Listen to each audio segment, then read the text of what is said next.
Ini anak-anak yang punya orang tuanya nggak punya gaji pensiunan, antum wajib ngasih. Bukan sunat, wajib hukumnya, melebihi wajib menafkahi istri sebenarnya, ya. Jadi istri nggak boleh merasa haknya dikurangi ketika suaminya membantu ayah ibunya. Ingat ya, ingat nih ibu-ibu, seorang istri baru bisa membahagiakan, menyempurnakan keluarga dia jika dia mengizinkan suaminya, bahkan nyuruh suaminya, ngingetin suaminya, Mas, Bang, udah ngirim belum? Udah ngasih belum buat orang tua? Wah, cakep itu. Itu solehah bener itu, Pak. Ya, walaupun belum bisa solehah dalam hal yang lain, tapi itu udah bagus sekali. Biasanya ibu-ibu ini kalau nggak ngerti bab rezeki, dikira kalau bantu orang tua, emaknya si laki-laki, mengurangi rezekinya. Ini suul adab seorang perempuan, ya. Lebih lama laki-laki ini memaknya atau memininya?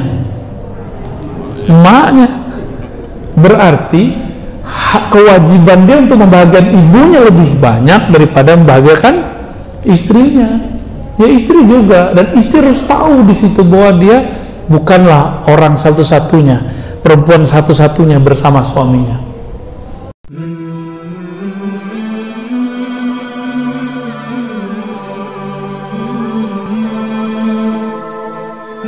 Kalau tadi dia pengen terlihat mapan, padahal dia belum mapan.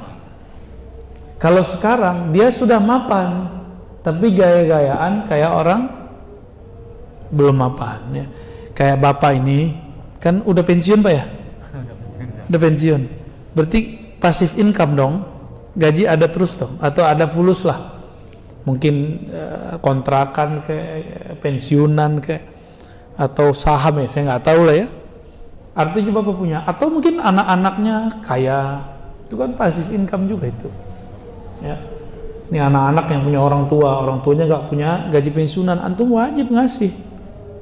Bukan sunat, wajib hukumnya, melebihi wajib menafkahi istri sebenarnya, ya.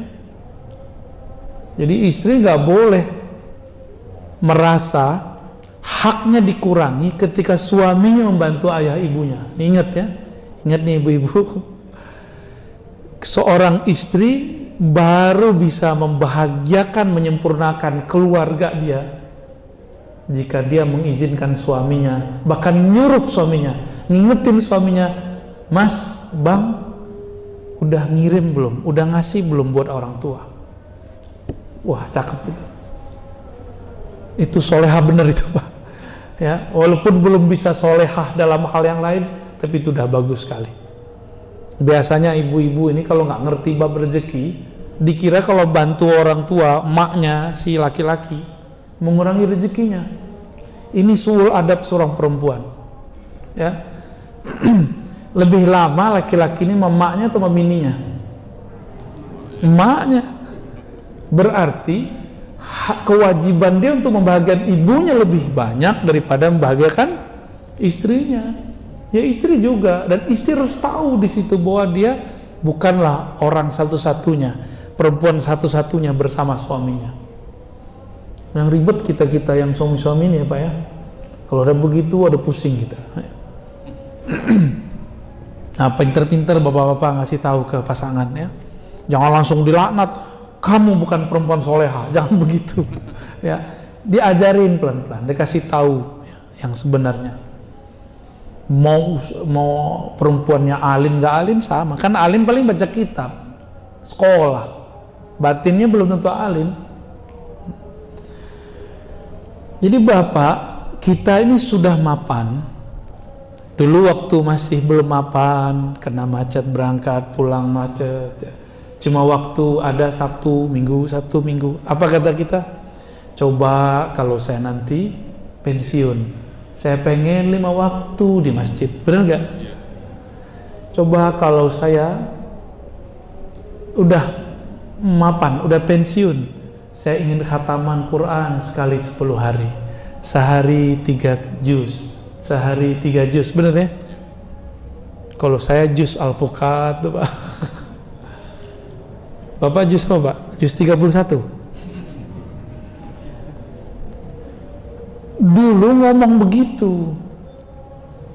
Ada nih anak muda, penghasilannya belum banyak, terus dia ngomong, coba kalau tabunganku ada 10 juta aja, aku akan berbagi.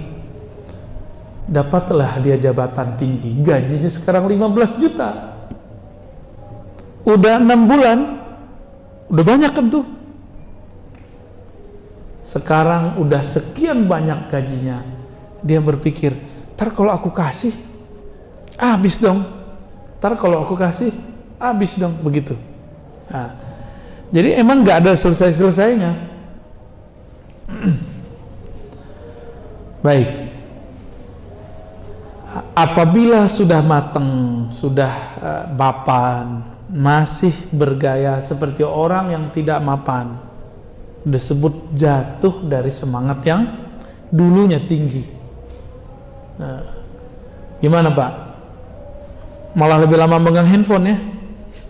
Kalau cuma handphonenya ada Qurannya, bagus tuh ya. Udah diinstal belum Quran Pak di situ? Udah ya. Jadi kemana-mana kita nggak mau baca Quran. Dulu berpikir, coba kalau saya nanti anak-anak udah gede, saya mau zikiran sehari 10.000 atau 12.000 kayak Abu Hurairah. Sekarang anaknya udah pensiun. Apa kepikiran? Ya, anaknya pensiun, kitanya pensiun, anak-anak udah dewasa, kepikiran lagi, anakku kerjaannya apa ya? Coba tanya sama bapak-bapak ini, kepikiran nggak? Kalau nggak mikirin kerja anaknya, kerja mantunya. Urusan dunia itu udahlah, cukup mereka yang menjalani hidupnya, ngapain kita ngurusin? Kalau kita bisa bantu, nggak usah ikut berpikir keras. Bapak ibu ini berpikir tentang anak, kalau nggak membantunya dengan 2 cara, nggak ada urusannya, nggak ada efeknya. 2 aja, 1 doa, 2 support secara materi. Kalau nggak usah ikut memikirkan, takdir mereka sudah ada sendiri-sendiri. Takdir kita sama mereka sudah beda. Ya, tapi cemas terus ya, pasti ada cemasnya. Ntar anakku gimana, emang begini namanya orang tua, ya, pasti ada begitunya. Baik, berarti sudah dapat 2 istilah, tajrid dan asbab. Nah, sekarang ada macam-macam tajrid ya. Macam-macam tajrid. Tadi kita nyebut tajrid bahasa Arab.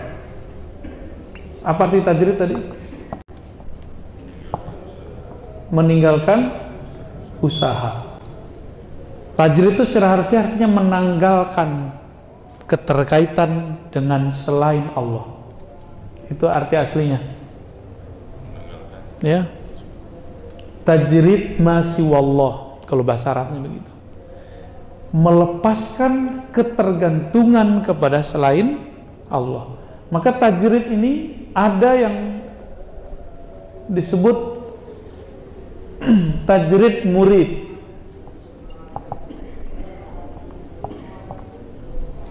Murid ini tajridnya gimana? Murid itu kayak kita ini murid, orang yang berkehendak ingin mengenal Allah tapi masih terkait dengan dunia. Nah, si murid qalbunya ma Allah, qalbun ma Allah, qalbunya bergantung kepada Allah, tapi zahirnya ma'ad dunya, ya. Bisa dibaca Pak? Bisa ya? Saya kasih baris. Qalbu ma'a, bersama Allah, tapi zahirnya ma'ad dunya. Kerja tiap hari, berangkat pagi pulang sore, pagi pulang sore. Berarti kita masih batinnya ke siapa? Qalbunya ke Allah enggak? Kalau dibuat ilustrasinya, kalau apa ya? Ini anggaplah qalbu. Nah, dalam qalbunya ada Allah. Kira-kira begitu. Itu tajridnya murid.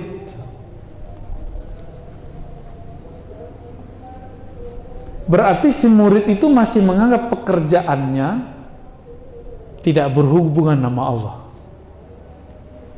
Berarti dia terhijab, terhalang. Bagi dia Allah itu yang batin-batin aja. Padahal Allah kan bisa dipandang perannya dalam yang zahir, bisa dipandang dalam yang batin. Oke. Lalu yang kedua, ada tajrid namanya tajrid murad. Nah, murad ini di atasnya murid. Bagaimana ini? Kolbunya dan qalibuhu. Ya, zahir itu bahasa Arabnya bisa disebut qalib. Ma'allah. Qalibun, ya. Ma'allah. Terjemahannya zahir batinnya bersama Allah. Dia kerja, tapi dia menganggap pekerjaan dia itu digerakkan oleh Allah Subhanahu wa ta'ala. Kan sama aja. Rezeki itu kita jemput atau dia datang. Kita menjemputnya dengan kekuatan Allah juga nggak? Iya. Kalau dia datang, Allah juga yang nganter. Sama, apa ada di alam semesta ini Allah tidak berperan, musyrik. Jadi orang yang meyakini dalam usaha dia tiada peran Allah itu musyrik. Ya, kita meyakini usahaku ini Allah juga yang ngasih gitu. Nggak seperti orang-orang yang sombong di luar sana yang menganggap usahaku tidak ada urusannya dengan takdir. Ya, udah banyak yang ngomong begitu sekarang. Makanya nanti di akhirat, walaupun orangnya ngaku ahlus sunnah, tapi Allah campakkan dia ke kelompok majusi, kelompok qadariyah. Kenapa? Karena dia menganggap di alam ini ada sesuatu yang terjadi tanpa peran Allah. Itu dia. Ini hati-hati nih, banyak ustadz keliru menyebutkan kalau selesai usaha baru tawakal. Itu keliru. Tawakal itu dimulai dari niat. Apa arti tawakal? Bahasa Arabnya tawakkala yatawakkalu tawakkulan. Apa artinya? Mau meminta agar Allah memimpin kita dalam bergerak. Itu arti tawakal. Meminta agar Allah mengguide kita dalam berusaha. Jadi kenapa kita sering gagal? Karena kita tidak tawakal sejak awal. Kita tawakalnya setelah terjadi. Setelah usaha bertawakal, ya lewat. Ya. Kalaupun dibuat berhasil aja membuat dia jumawa. Tahu jumawa ya? Kalau bukan karena saya, wah gitu.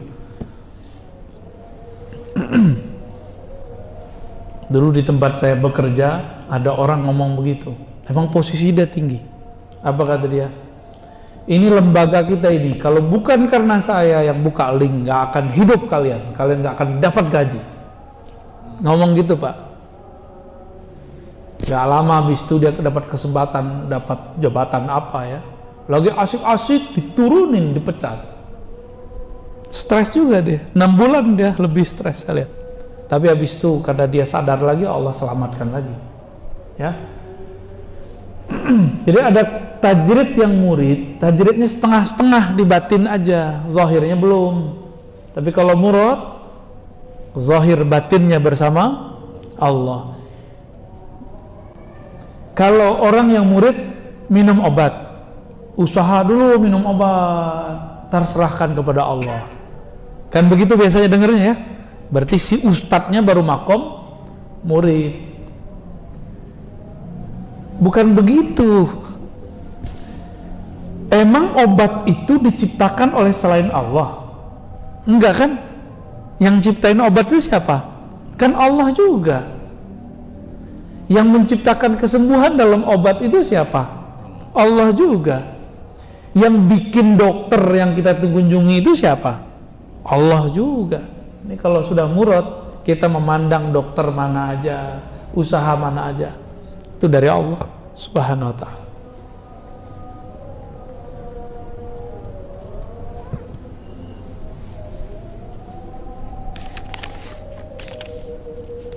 Ya.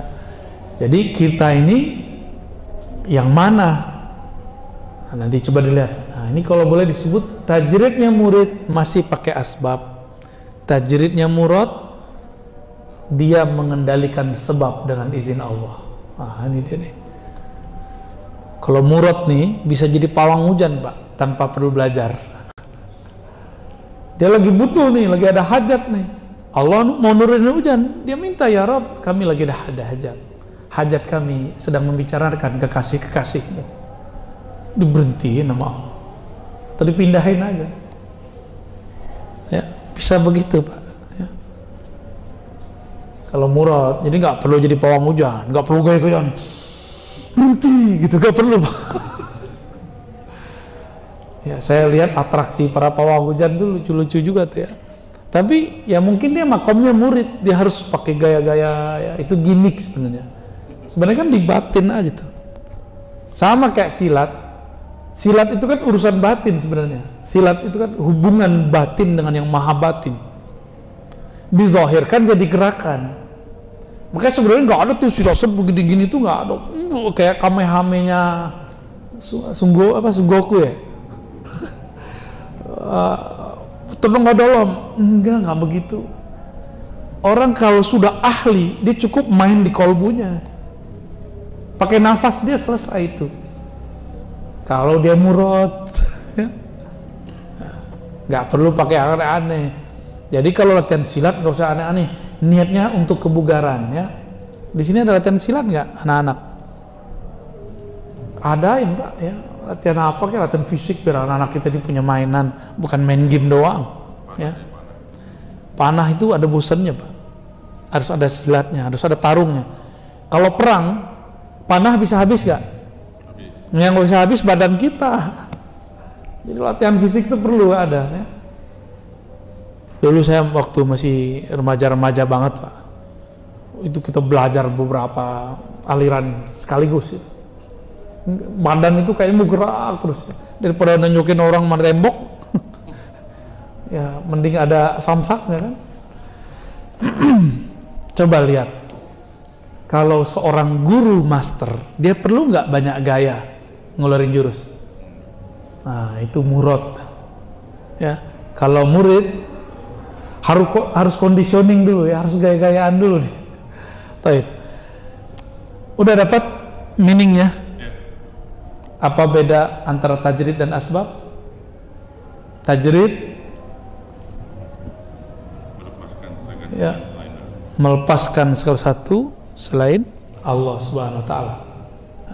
Kapan orang itu melepaskan? Kalau di kolbunya sudah lepas, kecuali hanya Allah. Jadi Bapak ini boleh bilang, saya nggak perlu dokter, saya cukup minum air putih, boleh, tapi kolbunya bener nggak?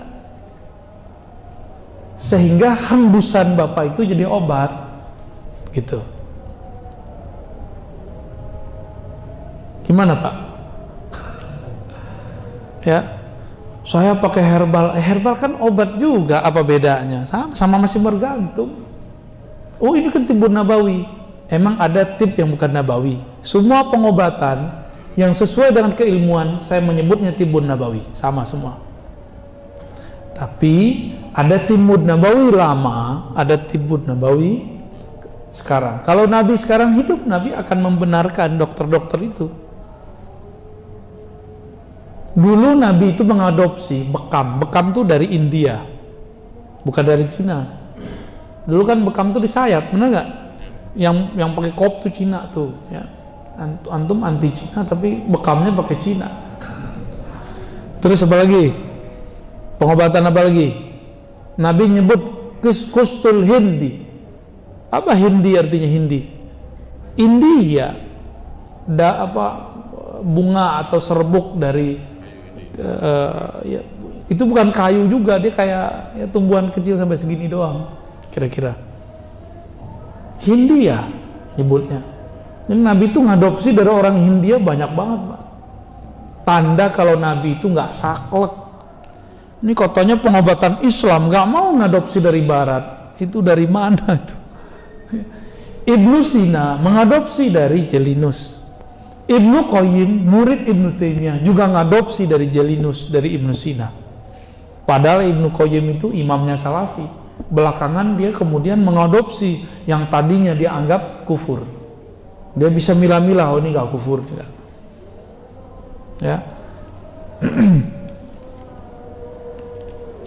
Lagi banyak maulidan, Pak ya. Ini indahnya di Jakarta itu. Ya. Semoga tetangga nggak keberisikan ya. Nikmati itu. Ya, itu salah satu cara kita berbahagia dengan lahirnya Rasulullah Sallallahu Alaihi Wasallam. Bapak yang sudah pergi ke luar negeri sering, suara solawatan, yasinan, azan itu mahal ya. Bener nggak? Kalau kita ke luar negeri, waduh, mendengarkan azannya susah. Kita harus datang dulu kemana gitu baru dengerin azan. Mau dengerin solawatan begini, waduh, susah sekali. Lanjut. Bismillahirrahmanirrahim. Hikmah yang ketiga, sawabiqul himami la takhriku aswaral aqdar. Himmah yang kuat, yang berlalu, semangat yang berlalu, semangat yang kuat, atau firasat yang kuat, la takhriku, tidak pernah menghancurkan aswaral aqdar, benteng-benteng takdir. Jadi takdir itu ternyata ada bentengnya. Nah, tapi takdir bisa berubah nggak? Hah?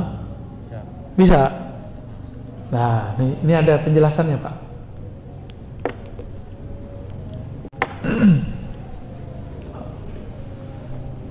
Jadi kinclong gitu. Bapak nggak marah kan? Jadi takdir itu bahasa Arab, akdar, jamak dari kadar. Apa arti kadar? Ini tadi pagi Zoom nih bahas ini nih, ya. Udah jadi bahasa Indonesia. Qadar, jamaknya akdar atau maqadir ya, takdir maqadir. Itu artinya adalah ukuran. Ukuran. Saya nyebut kadar airnya kurang, berarti ukuran. Apalagi Pak? Yang setara sama ini nih, ukuran. Satu lagi nilai. Banyak orang awam berpikir takdir itu cuma 4. Apa takdir itu? Gimana Pak? Rezeki hidup mati. Rezeki hidup mati. Ya, jodoh. Emang ada kata jodoh di situ? Fayu'mar bi arba' kalimat, kan begitu di hadisnya. Tidak ada hadisnya arba' kalimat. Ya, arba' kalimat. Apa itu? Bikatbi rizkihi, rizkinya, rizkihi, rizki.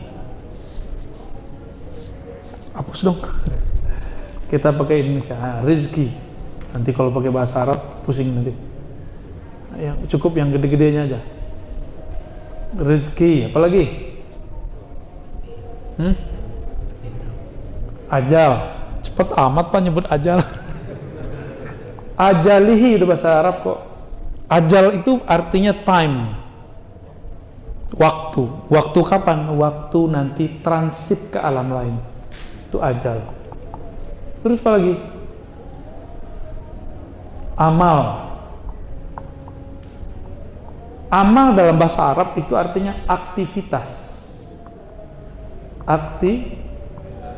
Tapi amal bahasa Indonesia artinya amal soleh. Bener?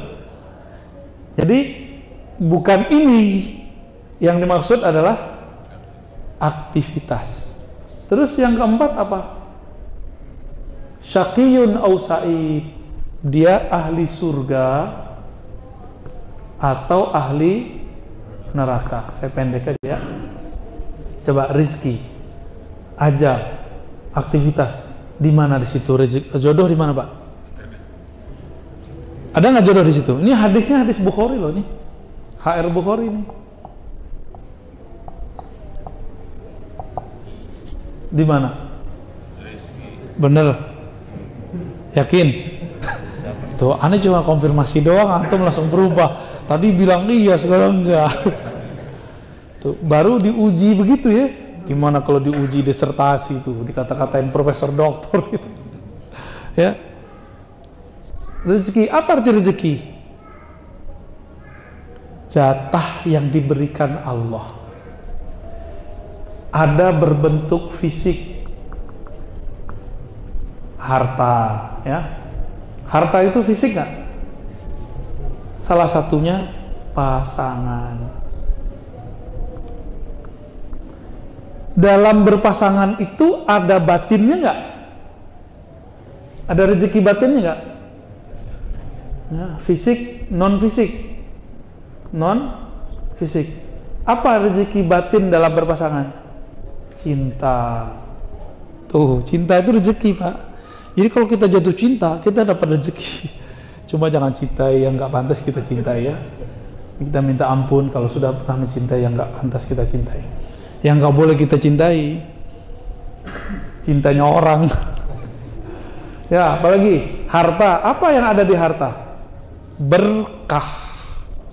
Berkah itu rezeki. Jadi ada orang diberikan fisik, harta, tapi dia nggak dapat berkah. Ada yang diberikan pasangan yang cantik, gagah, keren, tapi nggak diberikan cinta. Nah, kita minta dua-duanya. Jangan satu-satu, sok zuhud antum. Oh, saya yang ini aja deh. Lah semuanya sekalian, ya. Jangan nanggung-nanggung kalau minta sama Allah. Allah itu maha kaya. Ya, semuanya gampang bagi Allah. Berarti jodoh masuk sini ya. Tuh, angguk lagi. Bagus, bagus, ya. Bapak makan minum malam ini itu rezeki. Ada lagi fisik, buku, sekolah, itu bagian dari rezeki. Apa batinnya buku dan sekolah? Ilmu, ya. Gimana? Udah dapat rezeki itu belum? Udah dapat. Aktivitas saya lagi ngapain, Pak? Lagi ngapain ini namanya? Berdiri, kata orang. Kalau Bapak bilang saya lagi ngajar karena Bapak husnuzon sama saya, ya. Tapi yang nggak husnuzon bilang ngapain ini berdiri situ tuh? Ya, sok-sokan lagi, nyoret-nyoret kayak dosen aja. Emang gue dosen. Ya, Allahumma sholli ala Muhammad. Ya. Itu empat itu adalah benteng-benteng dari takdir. Ya, dengan apa Allah menetapkan empat ini? Ini kan arba ini artinya empat. Dengan apa Allah menetapkannya? Dengan qadara, menetapkannya dengan kudroh. Kudroh. Apa arti kudroh? Kekuasaan Allah. Berarti ini kekuasaan Allah semua nih. Saya mau tanya nih, ada nggak antum kalau nggak berdiri, duduk, tidur, ada nggak aktivitas di luar itu? Ini saya berdiri, antum duduk. Kalau yang di rumah tiduran, ada nggak aktivitas di luar yang tiga ini? Jalan, ya jalan kan sama berdiri juga, Pak. Jalan sambil duduk bisa nggak? Dalam bahasa Arab berdiri itu masuk di situ berjalan, lari itu disebut berdiri. Oke, ada nggak aktivitas di luar itu? Ya. Kata orang nih, kalau saya usaha selesai saya serahkan kepada takdir. Berarti dia nganggap usaha dia bukan bagian dari, berarti dia nggak paham hadis ini. Hadis ini menyebutkan amal, aktivitas dia berusaha itu bagian dari kadar ukuran yang Allah berikan, gitu ya. Saya termasuk orang yang pembelajar, penasaran yang baru-baru. Maka kalau di kampus tuh saya senang dikasih mata kuliah baru, senang. Kecuali ada mata kuliah yang saya nggak mau, mata kuliah qiraat. Jadi di kampus itu, di Institut Ilmu Al-Quran, yang paling saya nggak mau qiraat. Tahu qiraat, Pak? Qiraat itu bukan beda sama tilawah. Qiraat itu gimana cara baca ayat ini, ada dibaca dengan versi Imam A, versi Imam B. Waktu saya ngangkat tangan tuh ya. Bukan berarti nggak bisa, tapi ngerasa waktu saya nggak cukup untuk mempelajarinya. Bisa aja, tapi saya akan meninggalkan yang lain.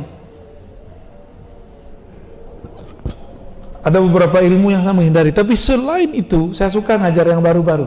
Bosan juga Pak, tiap tahun ngajarin hal yang sama. Nah, kita ketika berusaha mencapai sesuatu, usaha itu bagian dari meningkatkan nilai. Berarti takdir, kadar itu bukan satu. Jadi takdir itu kalau ukuran ya bisa dari kiri ke kanan, bisa dari atas ke bawah ya, 1 sampai 10. Jadi takdir saya ini kalau enggak antara 1, 10 ini, Bapak effortnya agak lebih kuat bisa sampai 10. Kalau enggak ya 1 atau 2. Semuanya bagian dari takdir. Jadi ini usaha namanya nih. Usaha itu bagian dari takdir. Kalau usaha bukan bagian dari takdir, berarti ada sesuatu selain Allah di alam semesta. Ada peran selain Allah di alam semesta. Yang meyakini ada yang berperan selain Allah, musyrik bukan? Musyrik nggak? Musyrik itu. Walaupun dia sholat 5 waktu, berarti sholatnya belum sholat ahli tauhid, baru nungging doang itu ya. Ini makna pertama. Ada makna kedua, kemauan yang keras, itu terjemahannya. Nah, sekarang ada terjemahan lain, firasat yang kuat tidak akan bisa merubah takdir. Saya mau tanya Pak, kalau Bapak pernah ngomong gini ke orang, kamu bakal jadi orang sukses, terus dia sukses setelah 10 tahun. Dia sukses karena kita ngomong atau karena usaha dia? Usaha dia bagian dari takdir. Sombongnya manusia, dia nggak mau disebut usaha dia bagian dari takdir. Saya udah ketemu banyak orang, hatta ustadz ulama, dia kata orang kiai, tapi dia bilang usaha bukan bagian dari takdir. Belajar akidah di mana dia itu? Ya. Mereka memikirkan, mengira bahwa kalau kita menyandarkan diri kepada takdir, dianggap kita malas-malasan. Enggak. Justru kalau orang faham tentang takdir, dia punya semangat yang tinggi, harapan yang besar. Kenapa? Ternyata pilihannya banyak. 1 sampai 10. Jadi bukan hanya satu pilihan, banyak pilihan itu. Kita mau pilih yang nomor berapa, tinggal usahanya dikencengin. Usaha itu kita bisa berusaha karena Allah menitipkan sesuatu dalam diri kita. Titipan itu ukuran juga namanya. Ya.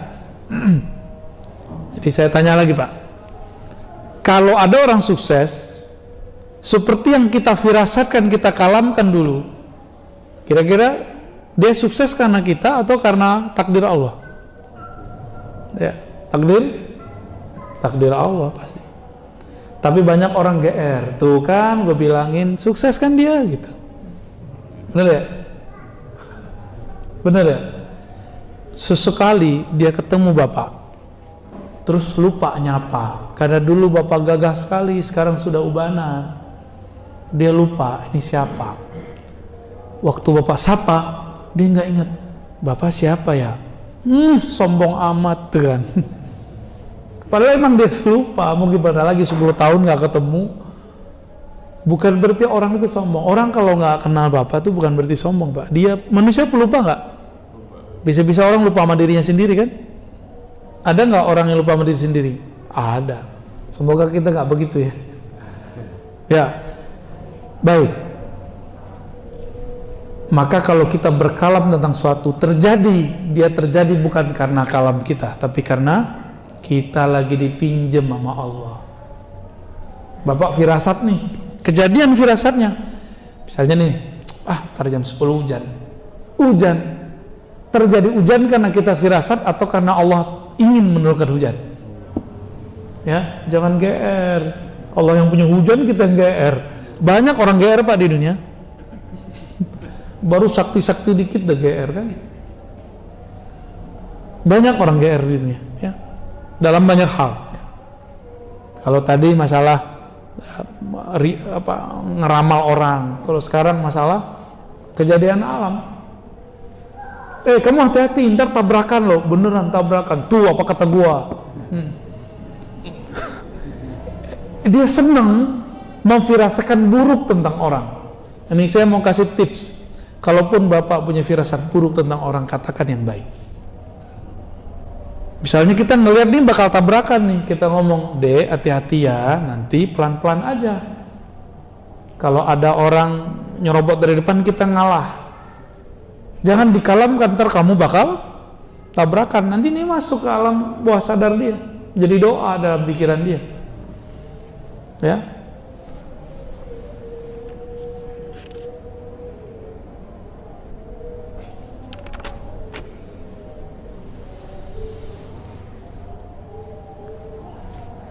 Apabila ada satu masuk ke dalam diri yang kita sebut tadi firasat, ya, lalu itu terjadi.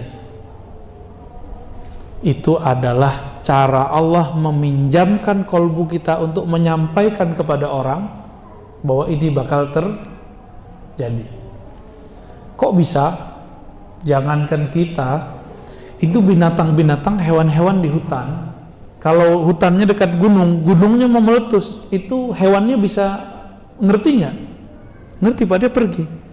Berarti si hewan ini bisa berkomunikasi dengan alam sekitarnya. Masa manusia nggak bisa, hewan aja bisa. Kalah dong kita sama hewan. Kira-kira begitu ya. Jadi kita ini insting kita udah kalah sama hewan. Gimana batinnya? Ya. Jangan mau kalah kita sama hewan. Nah, bagian berikut, hikmah ke-4. Wah, menang banyak nih Pak. Istilah kawan saya, menang banyak katanya. Arih nafsaka minat tadbir. Istirahatkanlah jiwamu daripada mentadbir. Tadbir dalam bahasa Arab udah jadi bahasa Melayu, mengurusi yang diurusi Allah. Itu mentadbir. Allah itulah yang mentadbir alam, mengurusi alam. Dari dabbara yudabbiru, membolak-balik alam, itu urusan Allah itu. Kalau kita berobat, itu usaha kita yang Allah berikan kepada kita. Sembuhnya siapa yang urus? Allah. Suka-suka Allah dong mau kasih sembuh atau enggak.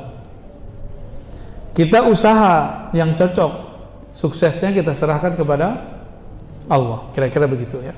Fama qama bihi ghairuk, yang telah diurus oleh selainmu. La takum bihi li nafsik, janganlah engkau memikirkan, membebankan jiwamu untuk memikirkannya. Ya, itu tadi yang saya sebut. Anak kita itu, Bapak yang punya anak, itu dia sudah punya jalan takdir masing-masing. Gak usah dipikirkan dia, doakan dia atau beri dia, pilih. Ya, doakan dia atau beri dia. Ini cemas anak tapi nggak mau modalin anak, ya. Cemas anaknya belum punya rumah, kita punya tanah banyak, kasih ke anaknya tanah yang mana gitu. cemas anaknya nggak punya kerjaan, kita punya link, kita nggak mau melingkan dia. Ya. Abis kita linkkan, udah jangan kemudian kita masuk banyak-banyak. Ya, biar dia menjalani takdirnya sendiri.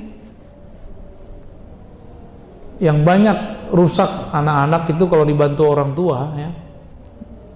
Karena orang tua ini ngatur-ngatur, dia nganggap anaknya masih kayak anak kecil dulu. Bapak dari dulu langsung gede, enggak kan? Dulu pernah kecil, lalu kemudian dewasa. Karena dibiarkan oleh orang tua mengarungi hidup, kita kemudian tahu pola-polanya. Ini kalau begini masalahnya, ini cara menyelesaikannya. Benar nggak? Nah, anak-anak itu supaya dia cepat dewasa, ajar dia mandiri. Jadi anak orang hebat itu bukan yang difasilitasi. Anak orang hebat itu yang dibuat survive. Ya. Kenapa Allah suruh kita puasa? Supaya kita survive. Kenapa Allah suruh kita bangun di saat orang tidur? Supaya kita nggak kaget jika nanti ada hari kebangkitan, lagi asik-asik tidur dalam kubur dibangkitkan oleh Allah. Waktu kita bangkit, wah gue udah biasa bangun kok. Gitu. Itu rahasia tahajud, Pak. Jadi kenapa kita harus latihan tahajud?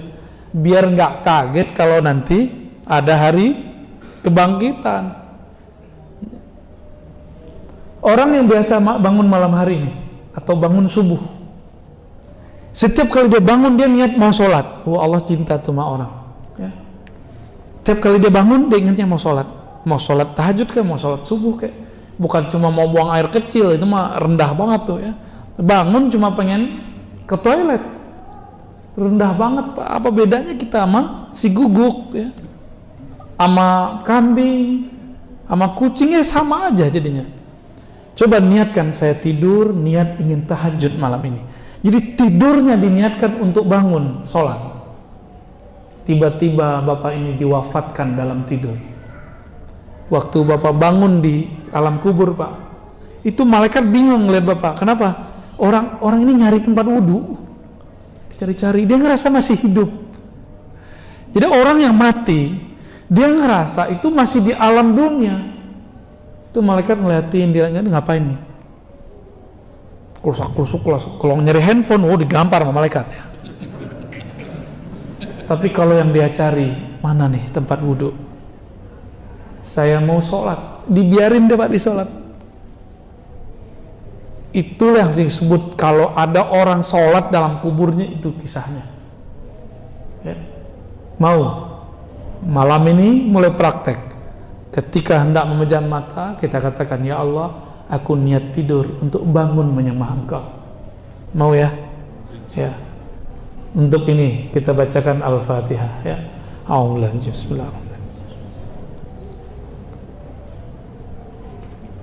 Shiratal ladzina an'amta.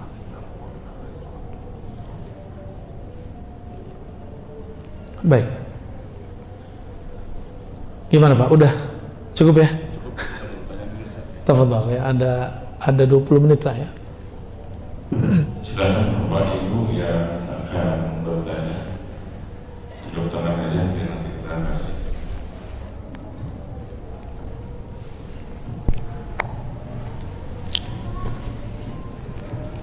Enggak ada kan? Dari saya dulu deh Ustaz. Waduh, ada juga. Assalamualaikum warahmatullahi wabarakatuh. Assalamualaikum. Ini banyak sekali yang saya dapat sebelumnya tidak kita ketahui. Saya teringat di surat Al-Isra, Ustaz pernah menerangkan surat 17 ayat 36 kalau nggak salah, wala taqfu ma laisa laka bihi ilm. Janganlah kamu mengikuti sesuatu yang tidak kamu ketahui. Berarti selama ini kita mengikuti apa-apa yang memang kita tidak belajar. Untuk itulah terima kasih hari ini banyak banget pelajaran-pelajaran yang memang kita dapat. Pertanyaannya bisa dijelaskan Ustadz, karena masih mengambang dan juga masih disalahkan juga kita mengenai masalah apa itu sunnah, hadis, bid'ah, terutama yang bid'ah nih Ustadz. Karena yang kita ketahui belum apa-apa udah bid'ah, padahal sering sekali kita di masjid ini berbenturan dengan, maaf yang seberang sana tuh mengenai bid'ah. Terima kasih Ustaz, itu aja pertanyaannya teman. Masih benturan ya Pak. Baik, ini pegang ya, yang ngomong Imam Salafi Ibnu Taimiyah. Pegang nih. Dalam kitab Iqtida' Shiratal Mustaqim, Ibnu Taimiyah mengatakan al-bid'atu ma lam yadulla alaihi dalilun syar'i. Bid'ah itu yang tidak ada dalil syar'i yang menunjukkannya. Saya mau tanya, dalil syar'i ada berapa? Boleh dihapus? Ada berapa dalil syar'i? Nanti kalau Ustaz Sarwat ngajar, tanya lagi Pak. Itu pakar fikih itu. Dalil itu ada berapa? Orang awam atau ustadz tapi batinnya awam, nganggapnya dalil cuma Quran dan bukan hadis, sunnah. Kalau hadis itu Nabi istri 9 itu hadis Pak. Ada yang ngamalin nggak? Dosa saya kalau nggak ngamalin tuh. Ntar ibu-ibu deh mau di belakang. Sunnah itu sesuatu yang bersumber dari Nabi dan bermuatan syariat. Ya, bermuatan. Jadi segala sesuatu yang bersumber dari Nabi yang ada muatan syariatnya, ada muatan hukumnya. Nabi kalau tidur kadang-kadang mendengkur, sunnah nggak tuh? Sunnah? Sunnah nggak tuh? Kok jawabannya senyum? Aneh nanya iya apa enggak, jawaban senyum. Takut salah ya? Ya enggak sunnah lah. Hadis ya. Disebut hadis. Nabi Shallallahu Alaihi Wasallam diizinkan Allah menikahi Zainab binti Jahash tanpa wali dan saksi. Ada yang berani Pak? Sini anaknya kasih ke saya bawa lari aja langsung, cukup Allah dan jadi saksinya. Gimana kemarin? Gak ada yang berani kan? Gak ada yang berani. Masa kita mau melepas anak kita tanpa ada akad dan saksi? Kalau Nabi, Allah bagi Nabi itu nyata, maka saksinya cukup Allah, walinya cukup Allah. Ada yang begitu? Boleh, silakan. Tapi kan nggak ada kayak Nabi Shallallahu Alaihi Wasallam. Boleh diamalin tuh? Nggak boleh. Nggak boleh ya. Nabi itu wajib sholat malam. Kalau kita sunnah. Bukan berarti kalau ketinggalan nggak apa-apa. Apa-apa juga kalau ketinggalan.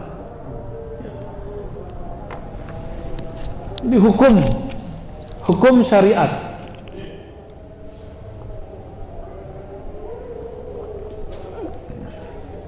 Hukum syariat itu ada sumbernya. Apa sumbernya? Disebut dalil. Dalil itu ada dua. Ada dalil yang kita sebut, ini istilah saya nih, kalau istilah di kitab muttafaq, disepakati. Saya nyebutnya dalil besar. Ada dalil kecil ya. Nah, besar itu ada 4. Ada 4 deh. Apa aja tuh? Quran, sunnah, ijma, qiyas. Itu ya. Tapi kalau orang awam bilangnya cuma Quran dan sunnah. Jadi sini ada apa? Al-Quran. Bukan hadis, tapi ijma. Terus qiyas. Udah tahu kan apa ini? Qiyas itu apa? Nanti belajar sama Ustaz Sarwat ya. Ini wilayah dia nih. Yang kecil, wah ini banyak banget ini. Banyak. Ada namanya maslahah. Maslahat. Orang awam nggak ngerti, ngomentarin Ustadz, lucu-lucu komentarnya. Ya. Saya kan ikut vaksin Pak. Tapi saya nggak maksa orang vaksin loh, karena saya juga vaksin, saya milih-milih. Apa kata orang? Oh, Rozi itu nggak ngerti Quran dan Sunnah. Kenapa dia vaksin? Kan vaksin nggak ada di Quran. Lah, buat KTP juga nggak ada di Quran. Ya, kenapa dia buat KTP? Sekolah juga nggak ada di Quran, kenapa dia sekolah? Main Facebookan juga nggak ada di Quran. Maslahat. Sampai sekarang ada yang nggak buat BPJS? Ya, ada ya. Terus menganggap BPJS itu haram. Wah, jangan-jangan dia agen asuransi tuh, ya. Kan BPJS ini lawannya asuransi, Pak. Jangan-jangan, mohon maaf ya orang asuransi ya. Maslahat, kalau nggak ada tertulis di Quran, bukan berarti dia nggak ada. Maslahat itu kan umum, turunannya kecil-kecil banyak. Turunannya nggak disebut, maslahatnya disebut di Quran. Yuridullahu bikumul yusra, Allah menginginkan kemudahan bagimu. Kemudahan itu disebut maslahat. Apa kata Ibnu Qayyim? Ibnu Qayyim ini Imam Salafi nih. Semua yang ada maslahatnya adalah agama. Tapi sekarang yang nggak mau vaksin siapa? Ustadz ini bagian dari konspirasi. Bukan, sekarang itu antum kalau nggak divaksin nggak bisa kemana-mana. Ya vaksin aja lah. Dulu orang teriak-teriak nggak mau BPJS, sekarang dia berobat minta dibuatin BPJS. Itu berarti ada masalahnya nggak? Dulu orang biar dijamin tuh harus bayar asuransi. Mungkin bapak-bapak ini ada orang asuransi. Sekarang kan BPJS cuma 100.000 nggak mau bayar. 150.000 ya. Itu satu rumah itu cuma berapa sih? Sama orang yang merokok tuh nggak ada bapaknya tuh. Terus dikaitkan dengan apa? Dengan kezaliman. Ya salam. Antum belum pernah main-main ke luar negeri berarti. Di luar negeri asuransi pajak itu ditarik langsung dari gaji kita 60%. Ada yang 40% sampai 60%. 60% itu di Perancis. 60% Pak. Maka di sana sekolah gratis, berobat gratis, orang gila semuanya ya. Tapi 60% dari gaji. Indonesia cuma minta 100.000. Ini saya bukan lagi mau promosi, bukan. Ini kita ketawa aja ngeliat orang mengatakan Indonesia ini zalim karena ngambilin duit 100.000. Bukan begitu ceritanya ya. Dia kayaknya nunggu sakit dulu ya, terus bayarnya banyak, tunjukin kalau kamu pakai BPJS nggak bayar gitu, harus digituin. Ini maslahat. Maka nanti BPJS walaupun tidak ada di Quran, tapi maslahatnya ada di Quran. Itu, ya, paham di situ. Ya, maslahat ini adalah dalil, tapi dalil minor, dalil kecil. Ya, dalam bahasa fikihnya disebut ghair muttafaq alaih, yang masih diperdebatkan. Makanya BPJS diperdebatkan nggak? Kenapa kemudian vaksin diperdebatkan? Ya wajar, dia dalil kecil gitu ya. Apalagi uruf. Apa arti uruf? Tradisi yang baik. Uruf artinya adat yang baik. Adat yang baik. Adat itu bahasa Arab, sesuatu yang dikerjakan berulang-ulang di musim-musim tertentu. Itu adat. Indonesia punya tradisi mudik setiap lebaran. Itu bid'ah nggak? Kata teman bapak yang seberang itu bid'ah. Karena dia nggak ngerti namanya uruf. Dia mengimpor tradisi padang pasir yang nggak punya mudik. Karena mereka nggak ngerantau-ngerantau, di rumah aja Pak. Ya. Baru sekarang kan anak-anak muda-mudanya Saudi itu mau kerja, dipaksa sama Muhammad bin Salman. Dulu enggak, banyak yang dicabut-cabut. Jadi dulu mereka tuh cukup ongkong kaki di rumah dapat subsidi dari pemerintah, karena minyaknya banyak. Minyak mereka sekarang krisis. Ditambah lagi perseteruan dengan Houthi, dengan macam-macam. Ya. Nah, Indonesia nggak ada gejolak begitu, maka kita setiap bulan Ramadan akhir kita mau ada tradisi ya mudik. Gimana? Apalagi kalau ada orang meninggal, syariatnya di sunnah, di Quran mendoakan orang mati atau idkhalus surur, membahagiakan keluarganya. Adatnya apa? Yasinan. Itu adat, isinya sama kan? Kalau ngerti hukum Yasinan, tahlil, apalagi?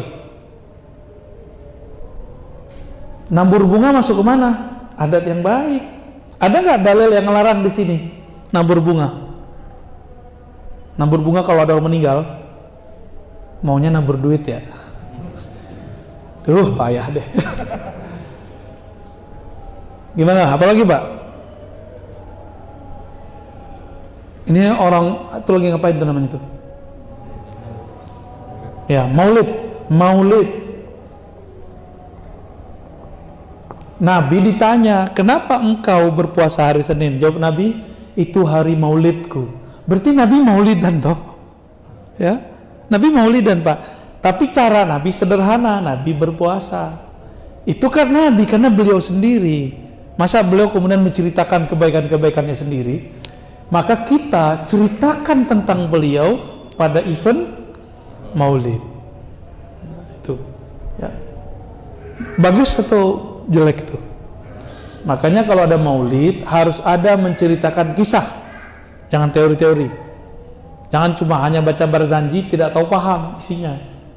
Jadi baca barzanji lalu ada ustadz yang menceritakan, walaupun kita sudah dengar setiap tahun tapi kita lupa. Enak nggak diceritain Pak? Oh enak ya. Saya senang tiap kali mau tidur tuh bapak saya cerita mau Nabi sama kancil aja, sampai saya kira kancil tuh dulu spesial Pak. Untung nggak bilang dia Nabi aja kan. Uruf apalagi nih, ada namanya saddu zari'ah, bahasa sekarangnya preventif, bahasa Arabnya saduz. Supaya orang tidak terjebak pada keburukan, maka dibuatlah peraturan yang membuat dia tidak terjebak ke situ. Nah, preventif itu salah satunya, kalau kita jalan ada lampu merah, nah itu masuk ke, termasuk dia maslahat juga. Maslahat itu ada yang diwajibkan, kalau di sini ada yang dilarang gitu. Dilarang melintas. Jadi preventif itu larangan, kalau maslahat itu diwajibkan. Karena ada maslahat di sini dilarang ya. Apalagi preventif ini macam-macam ya bentuknya. Nah, ini khasnya Imam Ahmad bin Hambal. Imam Ahmad itu kenapa sangat ketat ya? Karena beliau sering melarang sesuatu yang menurutnya berbahaya. Bahaya dikit larang gitu. Ada namanya qaulus sahabi, fatwa sahabat. Qaulus sahabi, fatwa sahabat. Ini dalil semua ini. Bahkan syariat sebelum kita masuk ke dalil. Jadi yang bilang dalil cuma Quran dan Sunnah ke laut, nggak ngerti hukum dia, nggak ngaji. Nah, ini ilmunya namanya usul fiqih. Usul fiqih ya. Fikih itu punya pokok namanya usul fikih. Beda dengan fikih Pak ya, usul fikih itu. Selama masih ada dalilnya di bagian baik yang besar atau kecil ini, maka barang itu nggak disebut bid'ah. Saya tanya, Yasinan ada nggak di situ? Ada, berarti dia nggak masuk. Ya, nggak masuk bid'ah. Lalu kenapa orang di sana bilang bid'ah? Karena dia nggak ngerti ini, udah kesalahannya begitu Pak. Gak usah kita panjang-panjang debat sama mereka, ya dia nggak ngerti udah selesai. Kalau dia mau ngerti pasti bisa paham.